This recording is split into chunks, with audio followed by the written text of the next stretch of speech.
तो दोस्तों स्वागत है आपका आपके अपने चैनल ऋतिक की पाठशाला में। तो आज की वीडियो में हम बेसिकली बात करने वाले होंगे कि ये वर्ड इन्वेंटरी इन्वेस्टमेंट क्या होती है, यानी माल सूची निवेश क्या होता है। इससे पिछली वीडियो में हमने बात करा है कि इन्वेस्टमेंट क्या होती है और फिक्स इन्वेस्टमेंट क्या होती है। तो आज हम पढ़ने वाले होंगे कि इन्वेंटरी इन्वेस्टमेंट क्या होती है। तो चलिए दोस्तों वीडियो को स्टार्ट करते हैं। तो at a point of time, producer hold the stock of finished goods, semi-finished goods, and raw material. This is called inventory stock. This stock keep varying over time. Change in inventory stock during the year is called inventory investment. मतलब कि inventory investment में basically तीन चीजें आती हैं कि आपकी raw material होगा, finished goods होगी और semi-finished goods होगी। इसको हम inventory stock कहते हैं। अब इन्वेंट्री स्टॉक में किसी भी प्रकार का कोई भी चेंज आता है तो इसका मतलब ये है कि प्रोड्यूसर ने इन्वेंट्री में इन्वेस्टमेंट किया है, यानी उसने इन्वेंट्री इस साल परचेज करी है। तो चलिए एक बार इसको हिंदी में भी देख लेते हैं कि माल सूची निवेश बेसिकली होता किसी एक समय पर उत्पादकों के पास जो स्टॉक होता है उसमें तैयार वस्तुएं, अर्ध तैयार वस्तुएं और कच्चा माल सम्मिलित होते हैं।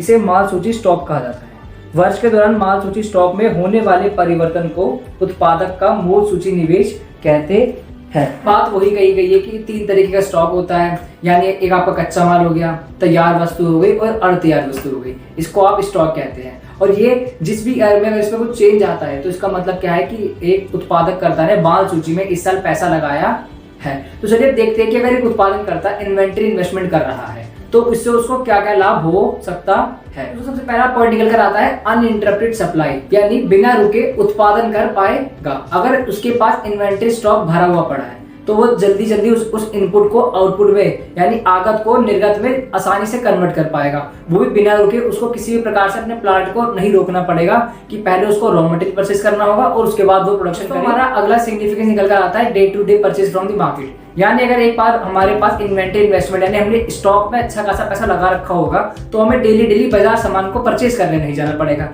जिससे हमारी ट्रांसपोर्टेशन कॉस्ट भी कहीं ना कहीं बच जाएगी। तो थर्ड पॉइंट निकल कर आता है अनसर्टेन डिमांड को ये फुलफिल कर पाएगा, यानी अनिश्चित डिमांड जो कि अचानक से उठी है उसको ये फुलफिल कर पाएगा।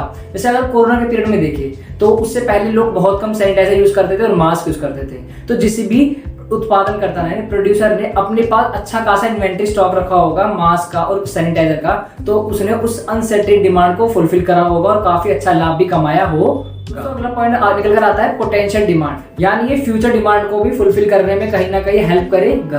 तो ये वाला जो पॉइंट है बेसिकली हमारे पिछले पॉइंट से मिलता जुलता ही है, बट इस पॉइंट में थोड़ा अंतर ये है कि इस पॉइंट में इस बात को भी बताया गया है कि अगर वो इस अनसर्टेन डिमांड यानी पोटेंशियल डिमांड को फुलफिल करेगा तो वो कहीं ना कहीं अपनी राइवल फर्म मतलब होता है दुश्मन वाली फर्म, यानी वो फर्म जो कि उसके साथ उसी सेम लाइन के प्रोडक्ट बना रही होती है उसको हम राइवल फर्म कहते हैं। तो वो उनसे आसानी से मार्केट में कंपटीशन ले पाएगा अगर वो अनसर्टेन डिमांड या फिर फ्यूचर डिमांड को फुलफिल कर पाता है। तो दोस्तों आई होप आपको समझ आएगा कि बेसिकली इन्वेंटरी इन्वेस्टमेंट होती क्या है और उसमें पैसा लगाने से उसको क्या क्या सिग्निफिकेंट या फिर क्या क्या एडवांटेज होते हैं। तो दोस्तों अगर आपको वीडियो पसंद आई तो वीडियो को लाइक करें और चैनल पे नए हो तो चैनल को सब्सक्राइब करना ना भूलें।